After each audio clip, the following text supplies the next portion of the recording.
what we call the Indian history. History is not merely like a technological project or a product. Indian history from the very beginning, it is true to say that the British initiated a number of things, but Indians were always part of the process. Namaskar, मेरा नाम राघवेंद्र सिंह है and this is the first podcast in a long series which we are doing it for Bharat Ki Soch Foundation. Bharat Ki Soch Foundation is embarked upon doing research work in ancient Indian wisdom through various pillars, through pillars like governance, through pillars like economy, national security, environment, health, agriculture. Now, what is culled out as research from ancient Indian wisdom will then be put to use as our guiding principles for the challenges which India faces currently. And these podcasts which we have started to do is one such step in that direction. Today we have with us Professor Ajay Pratap, head of the department from Banaras Hindu University in history. He is a professor of ancient Indian history.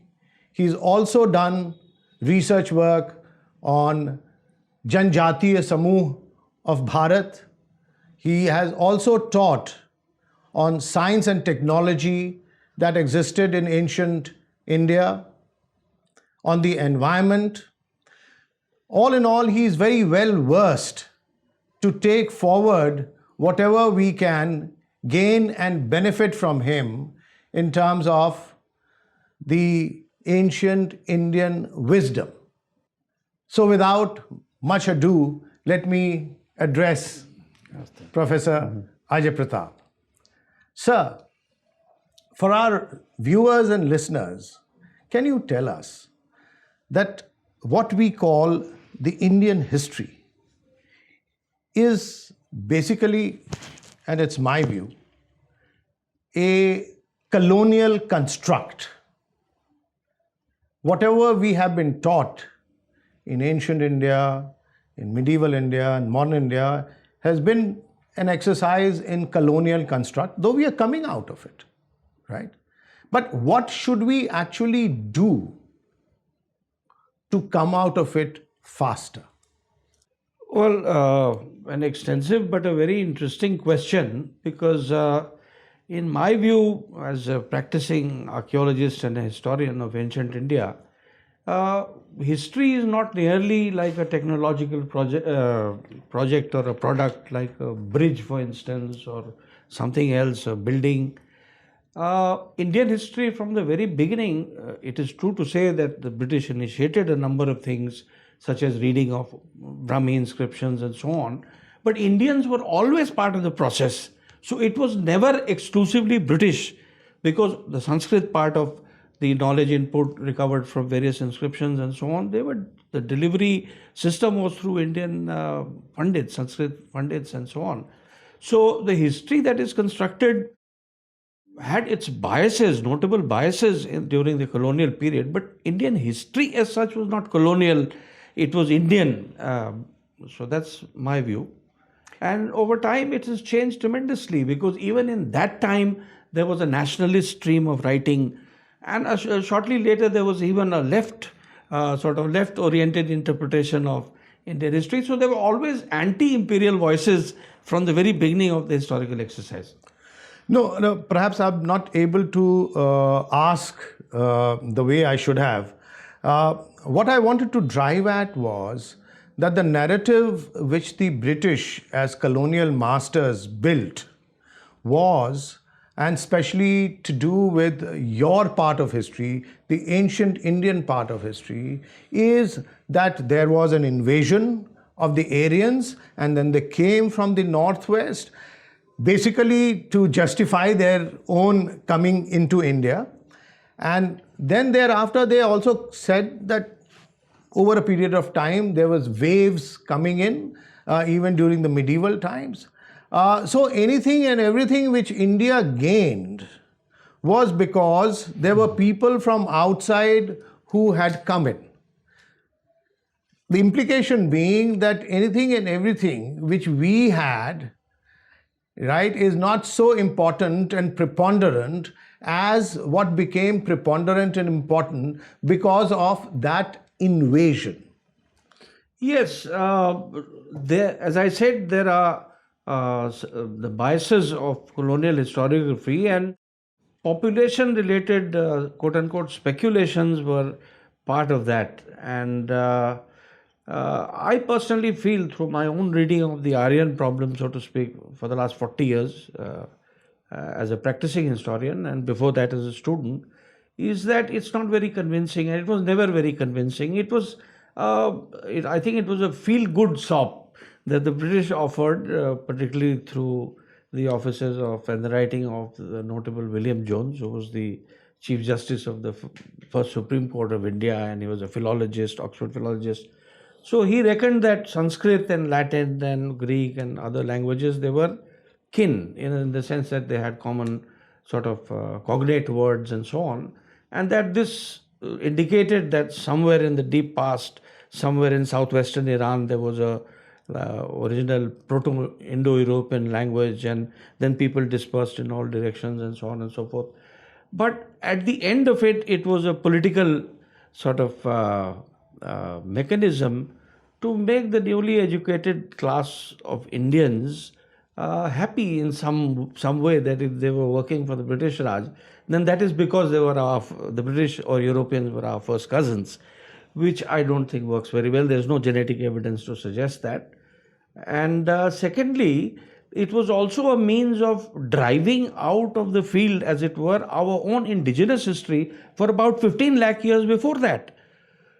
The British Raj was interested in taking the original forebears of the Indian population, which are the tribes living in various peninsular regions, from whom we have descended genetically. The modern genetic studies indicate that. And the long Stone Age, which is nearly 15 lakh years old in India, if you measure it from sites like Athirampakkam in Tamil Nadu and Esampur in Karnataka, and number of them in the Son Valley, Narmada Valley, and so on, that Indians have been here for at least 15 lakh years on this soil. So where was that history in the British period? So in a sense, they were interested in taking the tribal populations as indentured labor and driving them away from the forests and concocting constructing a history which began and ended in Indian cities. So that influence continues to this day. In most of our textbooks, our story starts with Harappa, which is a city, and it comes up to the modern times. But where is our long historical past? Where did we come from?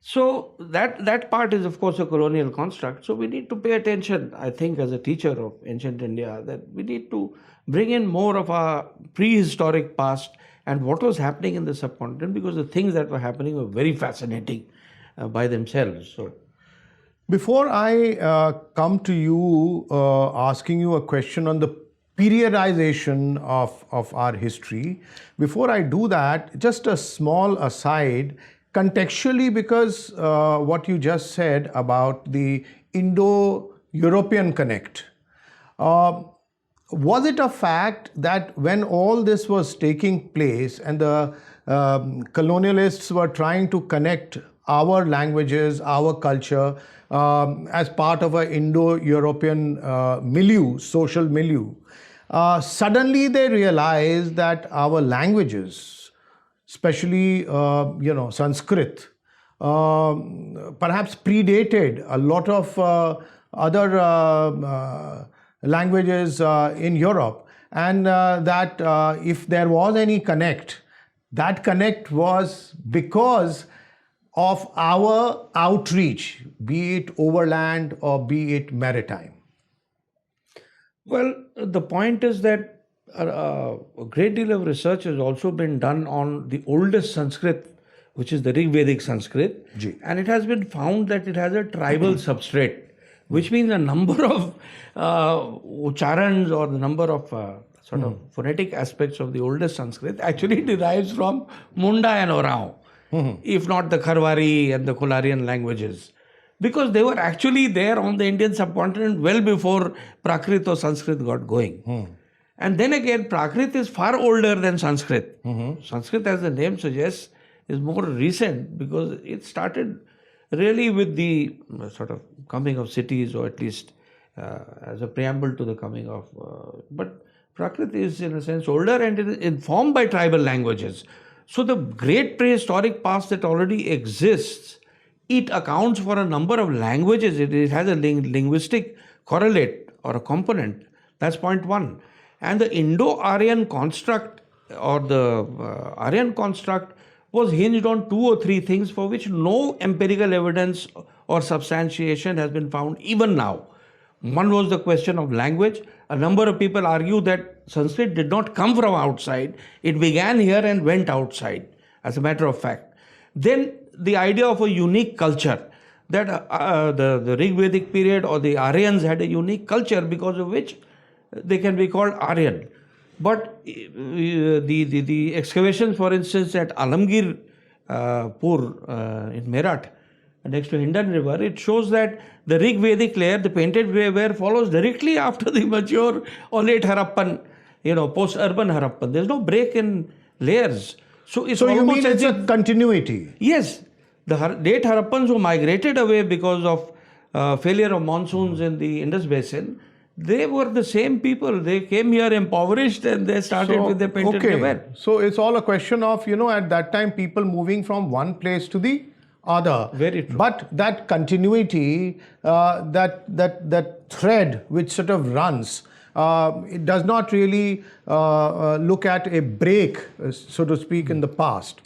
So that's a very important point which you mentioned, Professor Pratap. And third, sir, is of course the genetic. So there is no typical technology that Aryans brought.